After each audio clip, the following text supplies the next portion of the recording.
Hello, my lovely listeners, and welcome to Willow's Wonderful Tales. Today is the second and final part of The Curse of the Princess. We last left off with a mysterious stranger heading towards the castle, quite possibly to break Princess Thorn's curse. This stranger had sea green robes with matching slippers and a golden necklace in the shape of a hawk.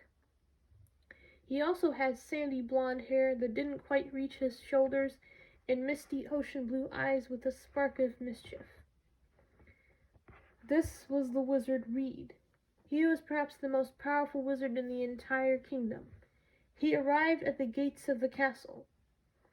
He knocked loudly at the door. A guard opened the gates and asked, "Who are you and what do you want?" The wizard was a little upset at the rudeness of the guard, but nevertheless answered him. "You, sir, are very rude. I'm the wizard Reed. I've come to help Princess Thorn break her curse. I heard she needed some help." The guard stared at the wizard for a good few seconds before laughing in his face. "Ha! As if you could undo a curse like that.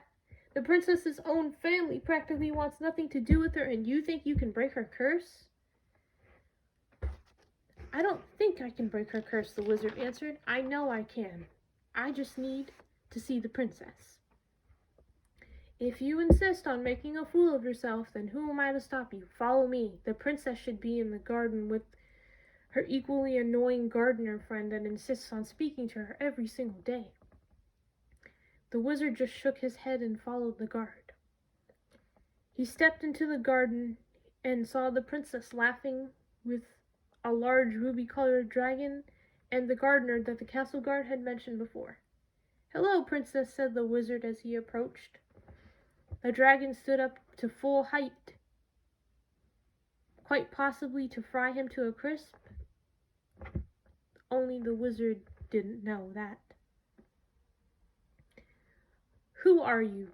the dragon said, looking at the wizard. "Well, I'm the wizard Reed, and I've come to help Princess Thorn break her curse." "Hey, I know you! You're really powerful. You're known for breaking curses like that," the dragon said. "At least someone knows who I am," the wizard said sarcastically. "You can really break my curse?" Princess Thorn asked, coming forward. "I can," the wizard answered. "I need a few flowers first, before I break the curse. There are plenty of those in the garden," Delphin said. "Excellent," replied the wizard as he walked over to Princess Thorn's garden.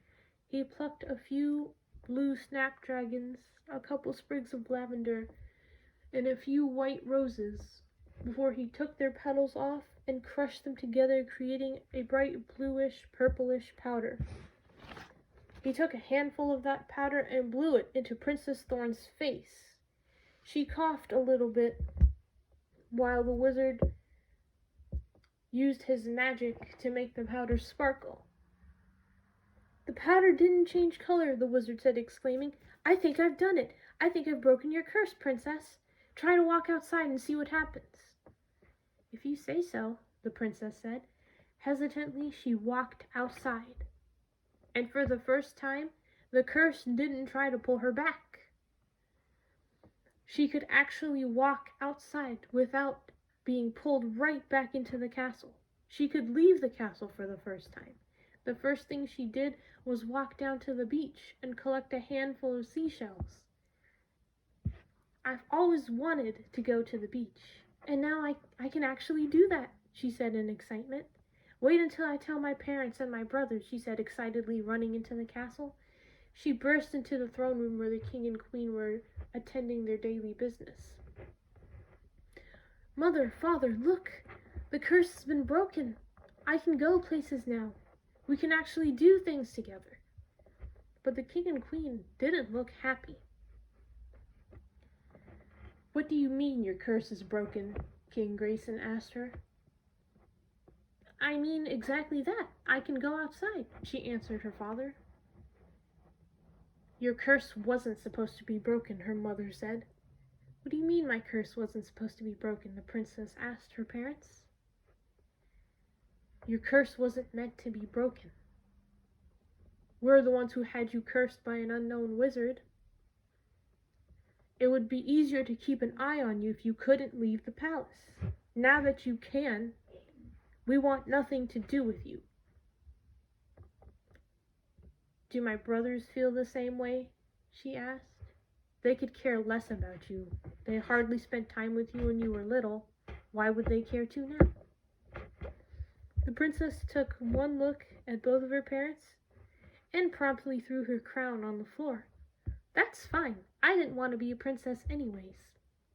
I can definitely do something else, she said, walking out of the palace and slamming their door. So, if you're not a princess anymore, the wizard asked, what exactly do you plan on doing? Well, I've spent so much time in the castle, I figured I could probably write about that. Like, be an author?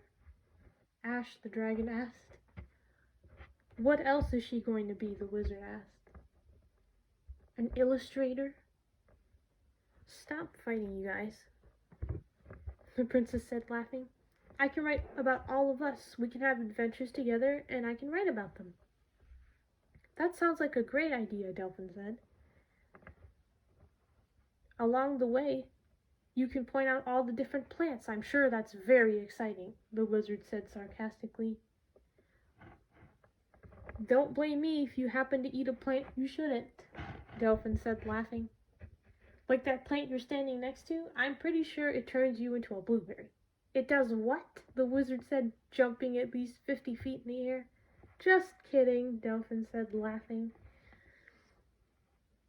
From that day forward, not anymore, but Thorn, the wizard Reed, the king of dragons Ash, and Delphin, the faithful friend and gardener, all went on many adventures together.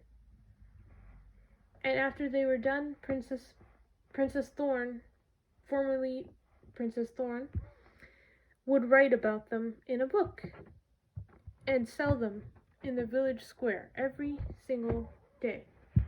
The end.